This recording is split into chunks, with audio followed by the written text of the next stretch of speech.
Asylum যখন grant করা হয় তখন আপনার একটা শর্ত দেয়া হয়, তার যে ডকুমেন্টটা দেওয়া হয় ওই ডকুমেন্টে লেখা থাকে যে এই ডকুমেন্টটা সব দেশের জন্য valid except country of origin.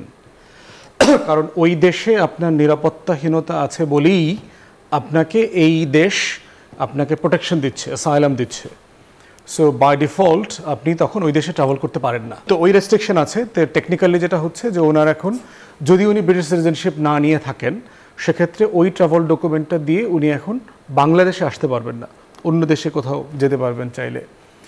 দ্বিতীয়ত হচ্ছে, এবং ওইটার কারণেই পররাষ্ট্র উপদেষ্টা কাইন্ডলি বলেছেন যদি ইমিডিয়েটলি একটা ইমার্জেন্সি ট্রাভেল ডকুমেন্ট বাংলাদেশকে ইস্যু করতে হয় তাহলে তারা সেটা করবে।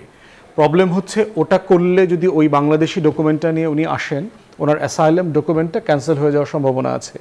তো এখন একজন দলের নেতা, ওনার লিডারশিপ আছে, অ্যাডভাইজারি কমিটি আছে, ফ্যামিলি আছে, অ্যাব্রাপ্টলি তো উনি চলে আসতে পারবেন না, ওনাকে তো একটা প্ল্যান করে আসতে হয় এবং সার্টেনলি আমি বিশ্বাস করি যে ওনার একটা ডিজাইন আছে অফ হিজ ওন।